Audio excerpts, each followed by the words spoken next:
Apakah Sandra Dewi akan menjadi ikon Cinderella Indonesia lagi? Ataukah kisah ini akan berakhir sebagai tragedi? Waktu yang akan menjawab, tapi satu hal pasti, personal branding tidak bisa dibangun di atas cerita kosong. Branding harus selaras dengan realita. Brand Bumkes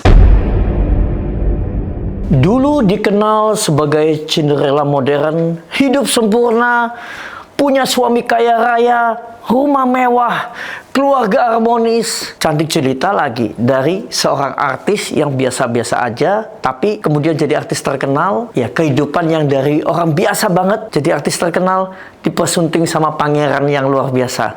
Tapi sekarang hartanya disita, suami kena 20 tahun penjara, nama baiknya dipertanyakan. Semua ini karena kasus korupsi 271 triliun rupiah yang heboh, pecah.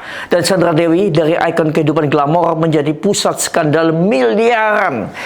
Apa yang bisa kita pelajari dari kasus ini dalam dunia branding? Ya, kita akan cerita tentang bagaimana seorang Cinderella yang sedang jatuh dari istana. Ini kita cerita dongengnya, tapi bukan dongeng bohongan, dongengnya realita. Jadi Sandra Dewi itu membangun personal branding yang sangat kuat sebagai sosok yang elegan, religius, dan tanpa kontroversi. Dicintai banyak masyarakat. Kehidupannya dengan Harvey Muiz dianggap sebagai relationships goals oleh netizen. Ya, teman-teman saya yang cewek-cewek itu banyak yang kepingin hidupnya seperti Sandra Dewi. Selalu mereka ceritanya tuh, seandainya saya bisa jadi Sandra Dewi. Bahkan teman-teman saya yang miss itu, banyak yang cerita mereka ikut ajang Miss supaya suatu saat bisa dipersunting pangeran seperti Harvey Muiz.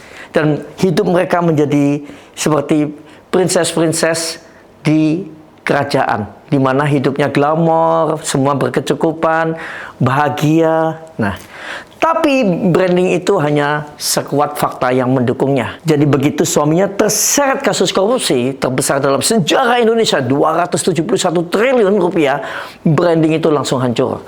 Sehebat apapun citra yang dibangun, ketika kenyataan berkata lain, maka branding akan runtuh. Ini yang paling heboh itu adalah gimana vonis dari 6,5 tahun ke vonis penjara 20 tahun gara-gara Presiden Republik Indonesia marah dengan keputusan hakimnya.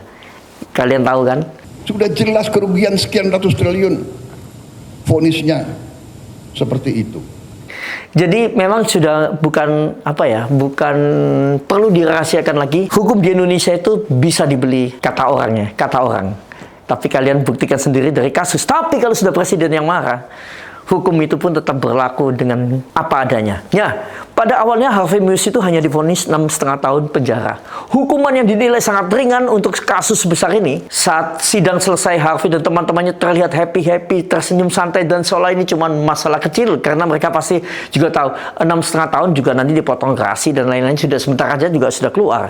Tapi kemudian Presiden RI yang baru, Prabowo Subianto, marah besar. Dan media sosial pun mau viralkan lagi. Dia menganggap kasus hukum ini tidak masuk akal untuk kasus korupsi yang merugikan negara hingga 271 triliun rupiah. Presiden kemudian memerintahkan Kejaksaan Agung untuk mengajukan banding. Hasilnya, hukuman Harvey Muiz naik drastis menjadi 20 tahun penjara dan denda 1 miliar rupiah.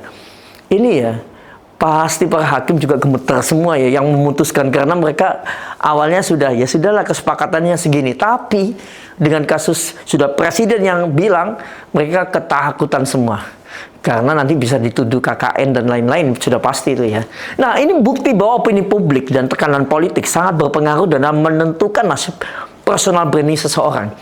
Branding bisa dibangun dan cerita, tapi hukum dan realita tetap bicara lebih keras. Ya, kalau Sandra Dewi dan Harvey Muiz nggak terkenal ini, mungkin juga hukumannya nggak 20 tahun, karena nggak ada yang membicarakan di publik ya. Saya nggak tahu ya yang lainnya kena berapa, tapi mungkin nggak sesadis yang Harvey Muiz dapetin ya 20 tahun nih. Nah, harta Sandra Dewi pun ikut disita, brandingnya makin terancam. Sandra Dewi punya perjanjian pisah harta, tapi tetap tidak bisa menghindari penyitaan untuk kali ini. Kenapa?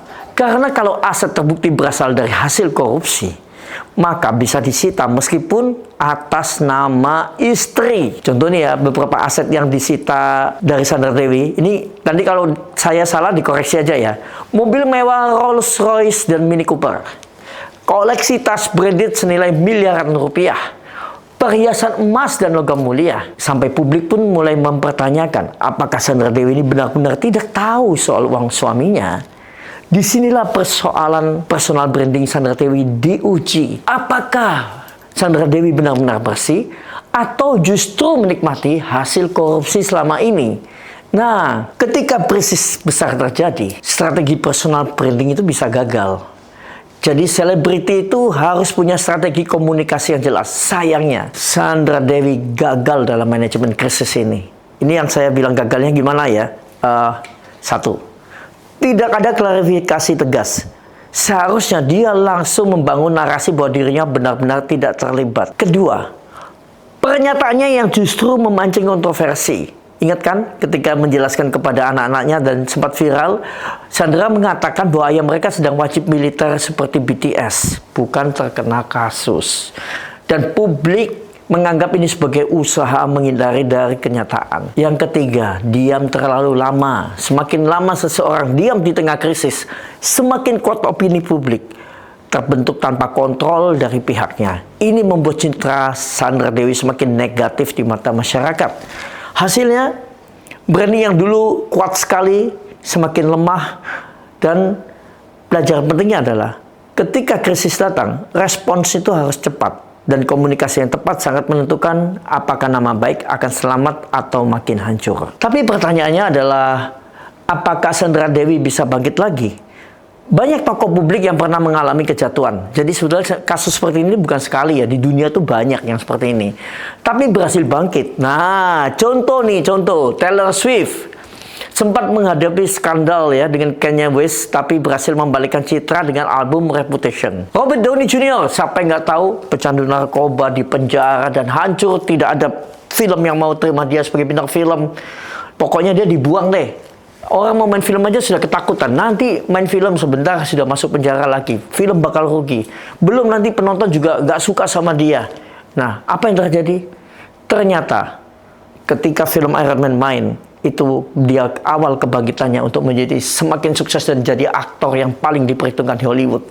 Gila benar. Ini nggak main-main. Jadi dia benar-benar dari tokoh yang dulunya brutal, negatif, sekarang malah jadi superhero yang dicintai masyarakat di seluruh dunia. Apakah Sandra Dewi bisa melakukan hal yang sama? Jika kalian kenal Sandra Dewi hari ini, sampaikan aja. Memang bisa, asal dia mau. Jadi jangan diam dan berharap publik lupa. Brand Sandra Dewi akan melemah selamanya. Tapi jika dia mampu membangun narasi baru, misalnya dengan transparansi, langkah hukum yang jelas, atau aksi sosial, maka peluang untuk bangkit itu masih ada. Jadi justru jangan sembunyi, tampil aja, tunjukkan pejuang yang hebat dan memang sedang menangani kasus ini, dan tunjukkan Sandra Dewi adalah wanita yang kuat, survive, dan memang baik seperti yang dibangun selama ini. Kesimpulan pelajaran dari skandal ini adalah kasus Sandra Dewi dan Harvey Mills adalah contoh betapa kuatnya pengaruh realita terhadap personal branding.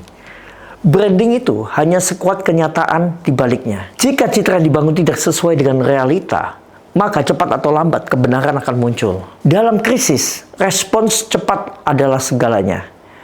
Diam bukan solusi.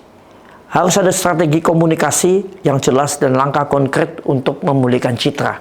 Kalau kalian masih nggak mampu ini, hubungin saya aja sebagai pakar digital branding. Saya akan coba mengarahkan bagaimana yang bagus untuk kalian bisa diterima dengan personal branding yang tidak menekan kalian tapi diterima masyarakat. Nah, yang ketiga nih, dunia digital itu mempercepat kehancuran atau kebangkitan. Sosial media bisa menghancurkan nama baik dalam hitungan jam, tapi juga bisa menjadi alat untuk bangkit kembali jika digunakan dengan strategi yang tepat. Apakah Sandra Dewi akan menjadi ikon Cinderella Indonesia lagi?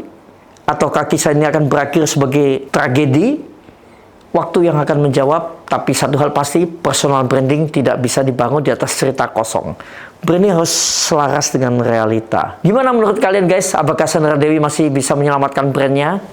Atau ini adalah akhir dari image personal branding princess yang selama ini dibangun dan menjadi idola banyak wanita-wanita cantik Indonesia yang ingin menjadi ratu-ratu dan menjadi ya princess di dunia nyata? Nah, tinggalkan komentar kalian di bawah ini.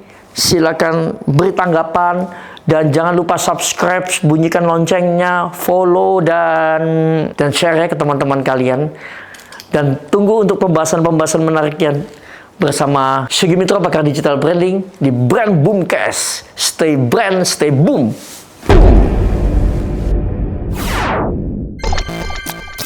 Brand Boomcast.